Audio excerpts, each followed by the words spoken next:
right. අද අපි එකතු වෙලා ඉන්නේ ස්ටෙප් 3 බුක් එකේ තවත් අලුත් පාඩමකින්. මේ වීඩියෝ එකෙන් අපි ස්ටෙප් 3 බුක් එකේ 22 වෙනි පිටුවේ ඉඳන් 25 වෙනි පිටුව වෙනකම් පාඩම් දෙකම කවර් කරනවා.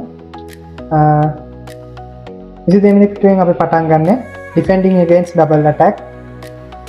මේ පාඩමේ කරන්න තියෙන අපිට double attack එකකින් බේරෙන්න කොහොමද කියලා තමයි අපි ඉගෙන ගන්න.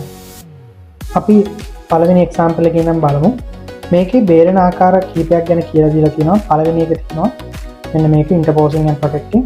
මේකේ queen ගෙන් check එකක් එක්ක මේ bishop ට attack කරලා තියෙනවා අපිට පේනවා. ඒතර මේ දෙකම එකවර බේර ගන්න විදිහක් බැලුවොත් අපිට පුළුවන් මේකේ මේ notes වලත් වලට දීලා තියෙනවා මේක කියව ගන්න.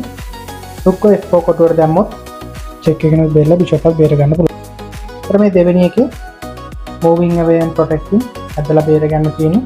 මේ knight සහ bishop එක කියන දෙන්නටම එකවර queen ගෙන් attack කරලා තියෙනවා. මට පුළුවන් මේ knight අදලා ඒකත් මේ note එකේ හැමතැනම තියෙනවා. මට මේ knight ඕන නම් d6 එකට අදලා බේර ගන්න පුළුවන්. knight එක කැපෙන්නේ නැහැ. queen ගෙන් bishop එක කපන්නත් බෑ. knight ගෙන් කැපෙනවා. ඊට මේ තුන්වෙනි එක මේකෙත් capturing ඒ කියන්නේ double attack කරන ඉත්තව කපන්න තියෙන්නේ. මේක මේ black queen ගෙන් rook tie queen tie දෙන්නටම attack කරලා තියෙනවා. queen cut queen කරොත් rook cut queen කරනවා. එතකොට exchange එකක් වෙන්නේ double attack එකෙන් බේරනවා. ඒ වගේම අපිට pawn ලා දෙන්න තියෙන නිසා game එක දිනන්න පුළුවන්. එතකොට මේ ඊළඟ එක counter attack. counter attack එකක් කියන්නේ chess වල ප්‍රතිප්‍රහාර දෙනවා. ප්‍රතිප්‍රහාර දෙනවට කියනවා counter. ඒ කියන්නේ කවුරු හරි මට attack කරද්දි මම එයාට attack කරනවා. අන්න ඒ වගේ මේකේ counter attack කරන්න තියෙන්නේ මේ queen ගෙන් rook tie bishop tie කියන එක දෙන්නටම attack වෙලා තියෙනවා. ඒකට මම මේ දෙන්නම් බේර ගන්නවා අමාසියක් නොවෙන විදියට. ඒකට මට පුළුවන් මේ rook g3 එකට දාලා check කරන්න. ඒකට ඉස්සලාම අපි rook බේරගත්තා. ඉතින් අනිවාර්යෙන් check එකෙන් බේරෙන්න කොහෙට හරි යද්දී අපිට bishop ඊළඟ මොහොතේදී බේර ගන්න පුළුවන්. ඒ වගේම ඕන්න මේ rook d8 දාලා check කරන්නත් පුළුවන්. එතකොටත් ඉතින් කොහෙට හරි යද්දී ගම bishop ඊළඟ මොහොතේ ඇදලා බේර ගන්න පුළුවන්. අන්න ඒ වගේ අපිට double attack එකක් තියෙද්දී අපේ ප්‍රතිප්‍රහාර එල්ල කරලා එක දෙන්නම් බේර ගන්නවා. ඊට පස්සේ මේකේ තියෙනවා attack on material. ඒ කියන්නේ material කියන්නේ chess board එකේ pieces වලට පිටොන්ට. එතකොට මේකේ rook ට attack එකක් වෙලා තියෙනවා. ඒ වගේම මෙන්න මෙතන rook queen e තදපු ගමන් checkmate එකකුත් තියෙන. අතර මේ දෙකම එකවර බේර ගන්න ඕනේ. අපිට rook b8 දාලා checkmate එක බේර ගන්න බෑ. bishop එකෙන් කැපෙනවා. එහෙනම් අපි මේ දෙකම බේර ගන්න. අපිට පුළුවන් මේ bishop b7 කොටුවට අදින්න. එතකොට queen attack queen එක කොහෙටවත් අදින්න බෑ. check වෙනවා. ඒකට මම counter attack කරේ මොකද්ද? මගේ mate එකයි මගේ එකකුයි දෙන්නම කැපෙන්න යනවා. මම මේ දෙකම බේරන විදිහට එයාට attack කරා. එතකොට මෙතනදී අනිවාර්යෙන්ම queen down වෙනවා. ඊට පස්සේ attack on a square කියන්නේ අපේ කොටුවට attack කරන්න තියෙනවා. දැන් මෙතන මේ queen ගෙන් rook සහ bishop කියන pieces දෙකටම attack කරලා තියෙනවා. මේ දෙකම එකවර බේර ගන්න අමාරුයි. මේ වෙලාවේ එක්කෙනෙක් විතරයි බේර ගන්න පුළුවන්. එහෙනම් අපිට පුළුවන් square එකට කොටුවකට attack කරන්න. කොටුවකට මොකක් හරි threat එකක් දෙන්න. එහෙනම් මම මේ rook d1 එකට අදිනවා.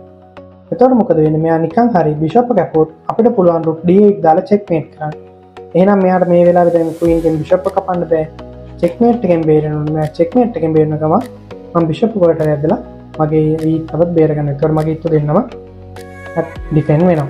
අන්න ඒ වගේ double attack එකකින් බේරන ක්‍රම 6ක් මෙතන කියලා දෙලා තියෙනවා. මේ 6ම භාවිතා කරලා මෙන්න මේ 23 වෙනි පිටුවේ තියෙන exercises ටික කරන්න තමයි තියෙන්නේ. මම මේකේ පළවෙනි එක කියලා දෙන්නම්. පළවෙනියටම හොයාගන්න මේකේ double attack එක මොකක්ද කියලා. ඊට පස්සේ අර ක්‍රම 6න් එකක් use කරන්න. මෙතන black ට move එක තියෙන මේක දැක්ක ගමන් පේනවා මේ queen ගෙන් check එකක් වෙනවා. වගේම bishop එකත් attack කරලා තියෙනවා. මේ මොන හරි ලේසි. එහෙනම් මේ check එකයි bishop එකයි දෙන්නම බේර ගන්න ඕන නම් මම bishop g7 නැදලා check එකෙන් බේරනවා. bishop එකත් බේරනවා. check එකත් බේරනවා. අන්න ඒ වගේ මොන හරි ක්‍රමයක් use කරලා මේකේ double attack එකෙන් බේරෙන්න තියෙනවා. ඊට පස්සේ 24 වෙනි පිටුවේ තියෙනවා double attack කරන්න තියෙන්නේ queen ගෙන්. මේ වරහන් ඇතුළේ queen කියලා දාලා තියෙනවා. queen භාවිතා කරලා double attack එකක් කරන්න තියෙනවා.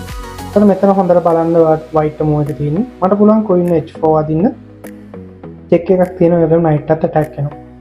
ඒකට එයා අනිවාර්යෙන් check එකෙන් බේරෙන්න ඕනේ මේ. king check එකෙන් බේර ගන්න ඕනේ. ඒ බේරගත්තාම මට පුළුවන් knight එක කපන්න. හොඳට මතක තියාගන්න මේ කරන හැම double attack එකකදීම අපිට advantage එකක් එන්න ඕනේ. advantage එකක් එන්නතු මේක කරලා වැඩක් නැහැ. ඒකට මේ 24 වෙනි පිටුවේ තියෙන මේ ටික double attack සදාන්න තියෙන්නේ. ඊට අපි යන 25 වෙනි පිටුවට මේක පුංචි අලුත් පාඩමක් තියෙන්නේ mini plan කියලා තියෙනවා. weakening the opponent's pawn structure. ඒ කියන්නේ opponent ගේ pawn ලගේ පිහිටින pawn structures weak කරන්න තියෙන, දුර්වල කරන්න තියෙන. මේ pawn structures ගොඩක් වැදගත් වෙනවා chess game එකක් දිනන්න, game එකක් play කරද්දී. ඒකට opponent ගේ pawn structure එක weak වුණොත් අපිට පුළුවන් එකෙන් advantage එකක් අරගෙන game එක දිනන්න. කොහොමද මේ pawn structures weak කරන්නේ? ඔයාලා pawns ලා ගැන ඉස්සරහට ඉගෙන ගද්දී අපිට ඉගෙන ගන්න පුළුවන් double pawns, isolated pawn. කොහොමම ගගා වචන ගොඩක් තියෙනවා ඔයාලට ඉගෙන ගන්න පුළුවන් ඉස්සරහට. ඒතර මේ pawn structures weak කරන්න මට මේකේ just නිකන් මෙතන මේ pawn ලා තුන් දෙනෙක් එකලා ඉන්නවා. මම නිකන් හිතුවොත් මේ C6 එකට pawn නැත්තු knight at attack, pawn at attack. එයාට උඩ අනිවාර්යෙන් knight එක කොහෙට හරි යද්දී අපි pawn එක කපනවා. ඒ නිසා මෙයාට b-cut c3 6 කරන්න වෙනවා. එතකොට මට පුළුවන් මේ bishop ගේ 8 6 pawn කපන්න. එතකොට මෙතන double එයාගේ double pawn කෙනෙක් වෙනවා. මේ bishop මේ pawn A pawn එකක් තනි වෙනවා. එතකොට bishop ගේ කපන්න පුළුවන්. මෙතන තම file එකේ pawns ලා දෙන්නෙක් වෙනවා. අපි chess ඉගෙන ගද්දී weaknesses වල ඉගෙන ගන්න එකම file එකේ එක ළඟ pawns ලා දෙන්නෙක් කියන double pawns ඒ වගේ game එකේ දුර්වලතාවයක් විදිහට හඳුන්වනවා. ඒක తాවකාලික වෙන්න පුළුවන්. ඒ දුර්වලතාවයක් විදිහට හඳුන්වනවා. අන්න ඒ වගේ pawn structures මේකේ weak කරන්න තියෙන්නේ. මේක පොඩ්ඩක් හොඳට හිතලා කරන්න. දැන් ඔයාලට මේක කරන්න තේරෙනවා. pawn structures weak කරාම automatically game එකේ advantage එක ගන්න පුළුවන්. අපි එහෙනම් ඊළඟ වීඩියෝ එකේ 26 වෙනි පිටුවෙන් පටන් ගමු draws ගැන. මේ ටික හොඳට කරලා double attacks කරන විදිහ, ඒ වගේම බේරන විදිහ, ඒ වගේම කොහොමද opponent ගේ pawn structure එකක් weak කරන්නේ මේ හැමදේම ඉගෙනගෙන හොඳ game එකක් play කරලා හොඳට perform කරමු.